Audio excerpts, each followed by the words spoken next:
Mother of Parliament stands healed of her war wounds. White against the grey of history gleams the roof of the new chamber of the House of Commons.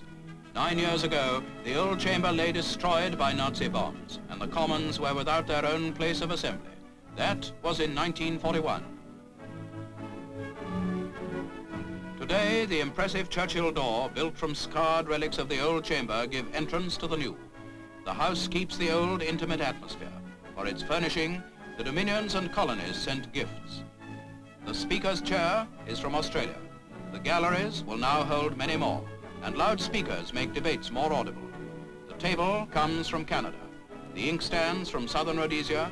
New Zealand gave 2 dispatch boxes, and from Jamaica came the bar, which is closed when the House is in session. And now, to the great Hall of Westminster.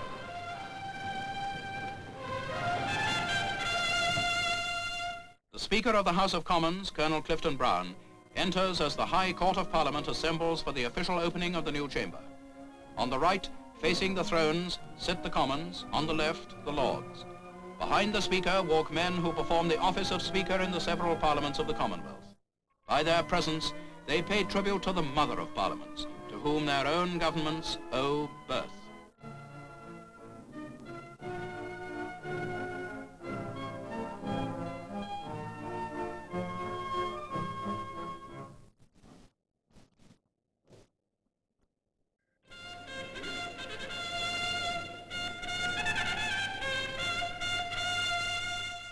Now comes the Lord Chancellor, one of the greatest officers of the realm, head of the nation's judges, keeper of the great seal of the realm, which he carries now with him, and Speaker of the House of Lords.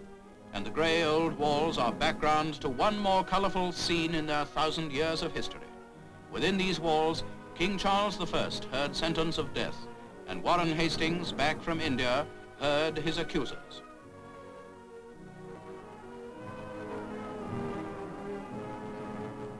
The great company is assembled, and the cleaners prepare the way for the king.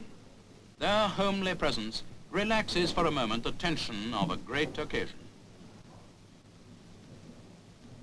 At any moment, a great fanfare will announce the royal arrival.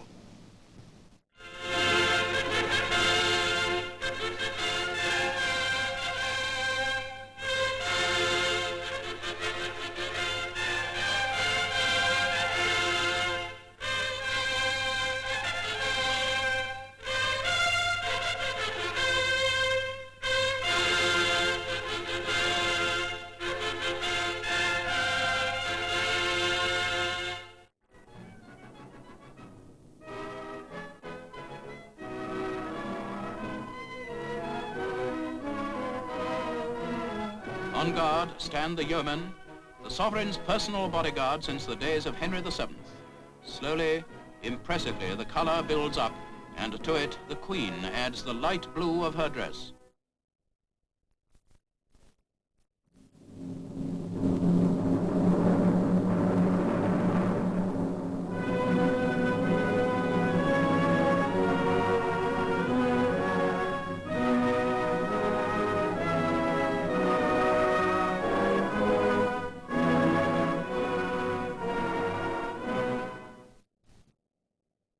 Now the Lord Chancellor offers the humble greetings of the House of Lords.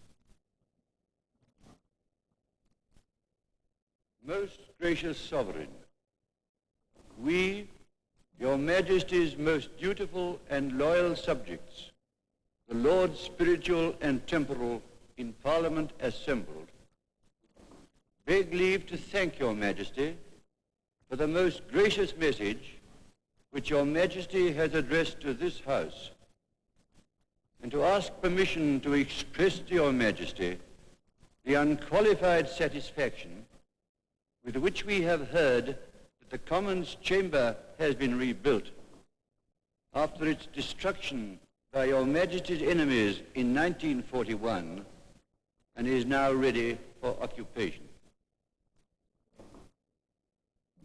His speech ended, the Lord Chancellor ascends the steps to present the House of Lords' message to His Majesty.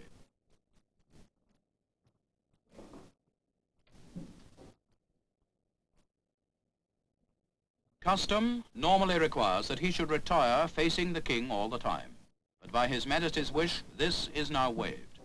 In the bag he carries lies the Great Seal.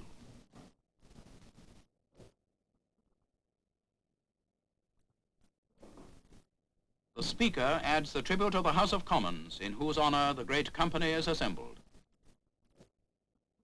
In all humility, we trust that with God's help, our deliberations in our new chamber may result in securing the peace, well-being, and happiness, not only of our own people and the peoples of the Commonwealth, but of all the peoples of the world.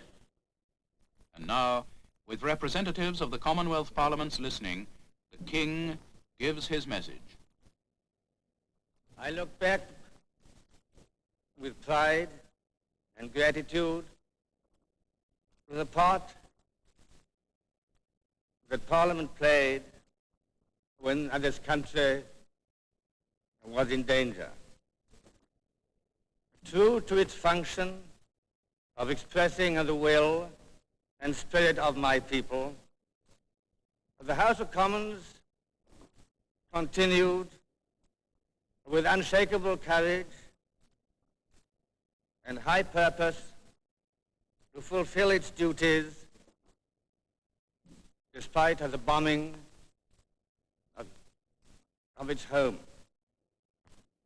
This new chamber will stand as a sign to the world of our faith in freedom, of our confidence in the permanence of our common ideals, and of the ties, flexible yet firm, which hold together the peoples of our Commonwealth and unite in brotherhood